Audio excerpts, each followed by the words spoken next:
ঘরের জিনিসগুলো এদিক ওদিক করছো কেন?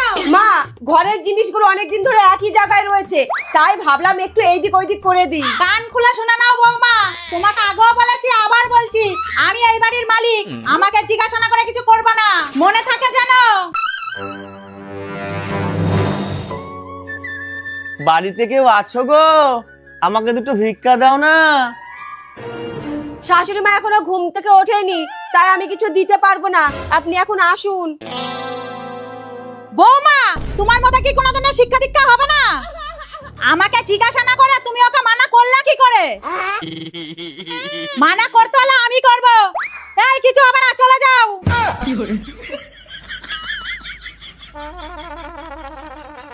আর যদি আমাকে জিজ্ঞাসা না করে কিছু করেছো তাহলে ঘরে যাও।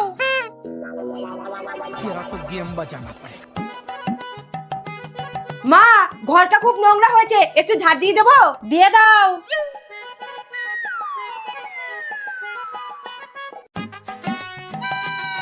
বলছি একটু মুছে দিই। দাও। মা, বলছি ফিনাইল দিয়ে মুছবো না শুধু জল দিয়ে? ফিনাইল দিয়ে মোছো।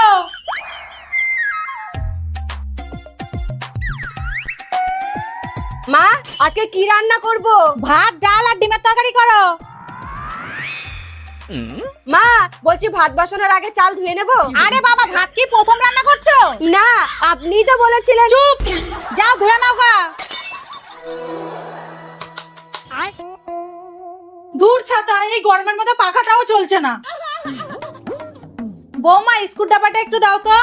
এই যে।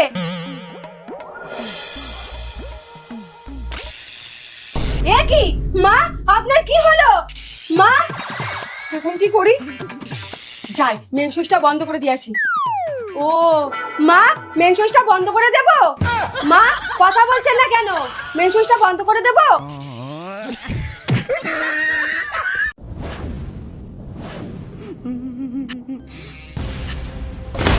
তোর সাহস তো কম না, তুই শাশুড়ি মার ব্যাগ থেকে টাকা চুরি করিস? সত্যি বলছি, আমি শাশুড়ি মায়ের ব্যাগের থেকে শুধু একটা লজেন্স নিয়েছিলাম। চুপ করো তুমি, একদম মিথ্যা কথা বলবা না। আমার ব্যাগে কোনো লজেন্স ছিল না। এখনো বলছি, বলে দাও আমার টাকা কোথায় রেখেছো? তুই বলবি না বলবি না? নাটক করছে দেখো, মনে হচ্ছে এখানে যাত্রাপালা চলছে। বড় বৌমা, তুমি দাও তো দুঘা পিঠের উপরে। এইবার দেখ সত্যি কথা কিভাবে বার করতে হয়। কি তোমরা কি পাগল হলে নাকি? একটা নিষ্পাপ মেয়েকে দুজনে মিলে মারছো। নিষ্পাপ মেয়ে না, জানিস আমার ব্যাগে থেকে 2000 টাকা চুরি করেছে। কি এত বড় সাহস? তুমি আমার মায়ের ব্যাগের থেকে টাকা চুরি করেছো? বৌমনি, বেলটা দাও তো। চলো ঘরে, তোমাকে দেখাচ্ছি। এরকম শিক্ষা তোমাকে কে দিয়েছে? আমাদের বাড়িতে থেকে চুরি?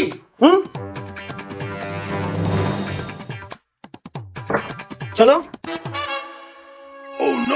ওই দাও। এই নাও। এ কি 1500 কেন?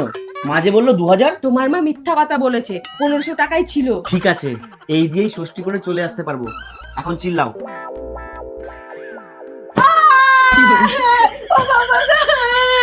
আমাকে মেরে ফেললো গো। দিদি বাঁচা। মা, এইবার কি হবে?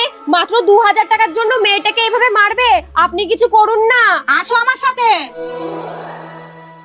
বলো, মায়ের ব্যাগের থেকে টাকা চুরি করবা? বলো বলো। বাহ বাহ, দারুণ শিক্ষা দিচ্ছিস। একবার দরজা খুলে তুই বাইরে আয়, তারপরে দেখ আমি কেমন শিক্ষা দিই।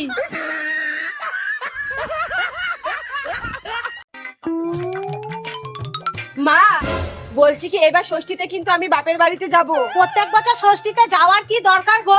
এক বছর না গেলে কি হয়? তাই বলে বছরে একটা দিন বাপের বাড়ি যাব না? একদিন একদিন করতে করতে সারা বছরে কয়দিন হয় সেটা হিসাব করেছো?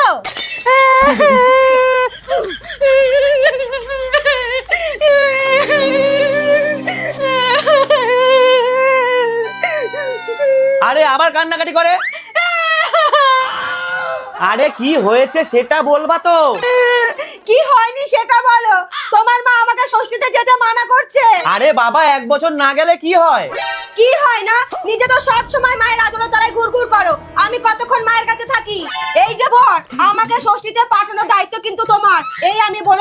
আচ্ছা ঠিক আছে, তবে মনে আছে তো আমি কিন্তু ষষ্ঠীতে যাই না। হ্যাঁ হ্যাঁ জানি জানি। আমার মুখের ওপর কথা, আমার মুখের ওপর এত বড় সাহস তুমি পেলা কোথা থেকে? বেরিয়ে যাও, বেরিয়ে যাও বাইরে থেকে, বেরো বেরো বাইরে থেকে, বেরিয়ে যাও। এত বড় সাহস আমার মুখের উপর কথা বলে? হ্যাঁ, বাবু এরকম করিস না, ঝামেলা শুনতে কিন্তু ভালো লাগে না। বেরো বাইরে থেকে, বেরো, বেরিয়ে যাও। और अभी तो रुको, क्लाइमैक्स अभी बाकी है। খুব বার বেড়েছিল তাই বের করে দিলাম। দারুণ প্ল্যান।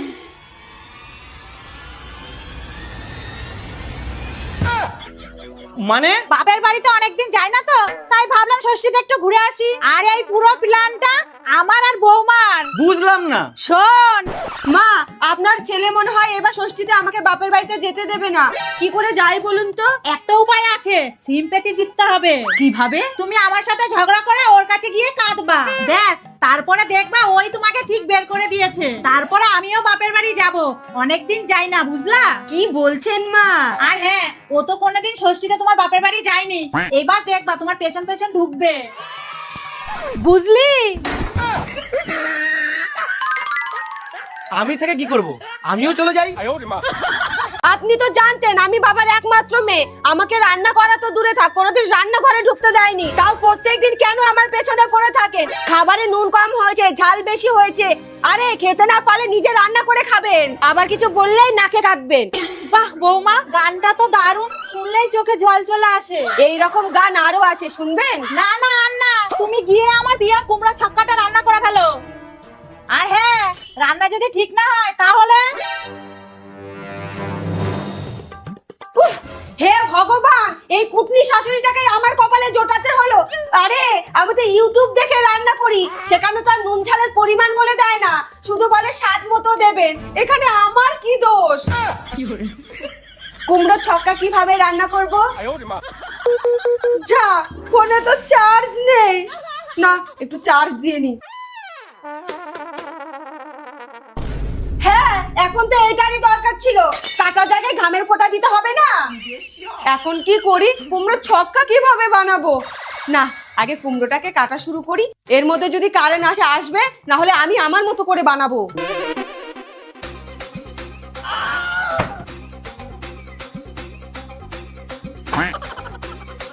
বৌমা খেতে দাও।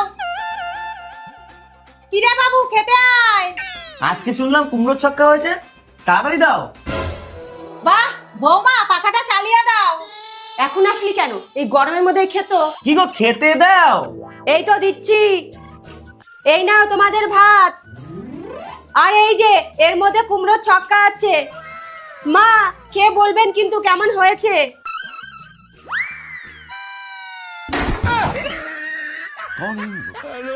মা, খেয়ে বলুন কেমন হয়েছে। মা, এই নিন আপনার চা। বৌমা, এত তাড়াতাড়ি কেউ ঘুম থেকে ওঠে? সবে তো ভোর 10টা বাজে, এরপরে তো চোখের নিচে কালি পড়ে যাবে। কালকে থেকে কিন্তু ঘুম থেকে 12টায় উঠবা। আচ্ছা। বৌমা, রান্না হয়ে গেছে? হ্যাঁ মা। ঘর মোছা? হ্যাঁ। বাসন মাজা? হ্যাঁ। উঠোন ঝাড় দেওয়া? হ্যাঁ মা, হয়ে গেছে। তোর লজ্জা থাকা দরকার, বউটা সারাদিন এত খাটে, কেন একটা কাজের লোক রাখতে পারিস না? দেখ তো, খাটতে খাটতে মেয়েটা কত রোগা হয়ে গেছে। মা, এই নিন আপনার জল। আমাকেও এক গ্লাস দিও না। বৌমা দাঁড়াও। বাবু, তোর হাত দুটো দেখা তো। আরে বাহ, তোর হাতে তো 10টা আঙ্গুল আছে, আর গেলাস তুলতে তো 5টা আঙ্গুল লাগে। নিজে গিয়ে নিয়ে নে।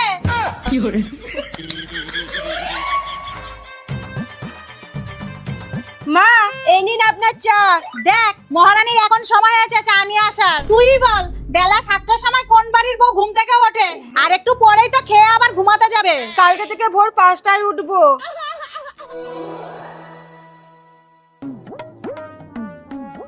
বৌমা, রান্না হয়ে গেছে? হ্যাঁ মা। কাপড় কাচা? হ্যাঁ। বাসন মাজা? হ্যাঁ। তাহলে ঘরটা এখনো মোছনি কেন? এত নোংরা হয়ে রয়েছে। পাখাটা পরিষ্কার করে একবারে মুছে দিচ্ছি। এত আস্তে আস্তে কাজ করলে হবে? আমার ঘরের পাখাটা তো পরিষ্কার করতে হবে। কি যে একটা অলস ভাব নিয়ে আসলি, কে জানে। চল তাড়াতাড়ি করো।